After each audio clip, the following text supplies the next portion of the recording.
کرنے کے بعد جب جا کر بیٹھتا ہوں تو محسوس ہوتا ہے کہ پیشاب کے قطرے نکل گئے ہیں، 1 2۔ تو حضرت ایسے میں کوئی کوما تو لگا دیا کریں جہاں لگانا ہوتا ہے۔ حضرت ایسے میں ناپاکی ہو جاتی ہے یا نہیں، جبکہ یہ میرے ہاتھ میں نہیں ہے؟ اس سے بھی عذاب قبر ہوتا ہے؟ اچھا خیر، تو بھائی دیکھو، جب پیشاب کر لیں نا، پیشاب سے فارغ ہو جائیں تو تھوڑی دیر اطمینان سے بیٹھے رہیں، ٹھیک ہے نا؟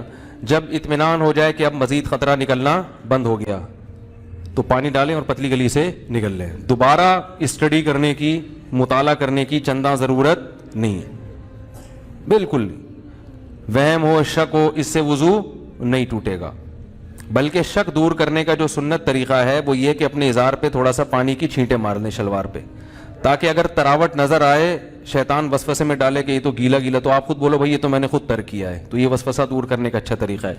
تو ایک دفعہ جب اطمینان ہو گیا تو اب جب تک 100% یقین نہیں ہوگا قطرہ نکلنے کا، اس وقت تک وضو نہیں ٹوٹے گا۔ اتنا یقین ہو جائے کہ آپ قسم اٹھا کے کہہ سکیں کہ میرا قطرہ نکلا ہے یا ہوا خارج ہوئی ہے، یہ قسم اٹھا کے کہہ سکیں آپ۔ بعض دفعہ وہمی لوگ ہوتے ہیں نا، میں ان سے کہتا ہوں کہ تم قسم اٹھا سکتے ہو کہ قطرہ نکلا ہے؟ کہہ رہے میں سوچ کے بتاؤں گا کہ قسم اٹھا سکتا ہوں کہ نہیں۔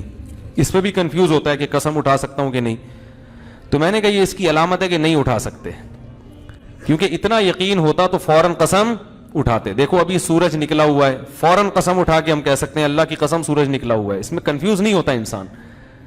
تو جب تک اتنا یقین نہ ہو جائے کہ پیشاب کا قطرہ نکلا ہے یا ہوا خارج ہوئی ہے، اس وقت تک وضو آپ کا باقی رہے گا۔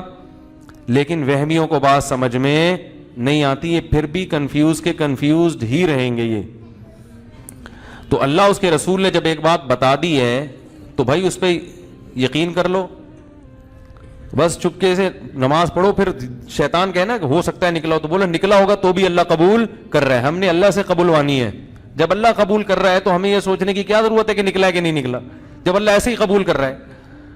تو ایک دفعہ اطمینان ہو کہ قطرہ آنا بند ہو گیا، اس کے بعد پھر شک سے وضو نہیں ٹوٹے گا۔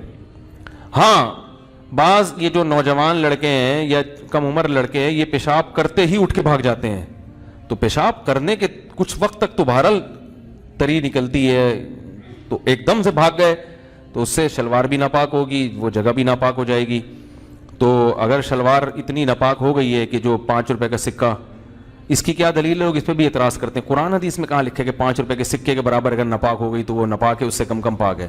تو یہ بھی کسی وقت بتاؤں گا انشاءاللہ۔ اس پہ میرا ایک مناظرہ بھی ہوا ہے، ایک صاحب کہہ رہے تھے اس کی کیا دلیل ہے، تو آج تک پھر وہ دوبارہ الحمدللہ انہوں نے دلیل نہیں مانگی۔ 5 کا سکہ جو چھوٹا ہو گیا، صحیح کہہ رہے ہیں بھائی، وہ پرانا والا سکہ رائج الوقت نہیں، پرانا سکہ جو ہتھیلی کی گہرائی کے برابر، صحیح کیا آپ نے، اچھا ہوا لقمہ دے دیا آپ نے۔ جو پرانا والا سکہ تھا جو ہتھیلی کی گہرائی کے برابر ہوتا ہے نا، وہ سکہ، تو اس سے کم اگر نجاست لگی ہو تو وہ کیا ہے، کپڑے پاک رہیں گے۔ سمجھ میں آ رہی ہے بات؟ تو فوراً پیشاب کرتے ہی اٹھ کے بھاگ جانا ٹھیک نہیں ہے۔ پیشاب کرنے کے بعد تھوڑی دیر بیٹھیں، اطمینان کر لیں کہ اب تری آنا ختم ہو گئی ہے، تو بس اٹھ کے چلے جائیں، تو اور ختم ہو جاتی ہے تھوڑی دیر میں۔ اور اگر غور فکر میں لگے رہیں گے نا وہاں بیٹھ کے، تو قیامت تک ختم نہیں ہوگی، یہ بتا دوں میں۔ قیامت آ جائے گی، پولیس بلوانی پڑے گی آپ کو واش روم سے باہر نکالنے کے لیے، جو کیونکہ وہمیوں کا کوئی علاج نہیں ہے۔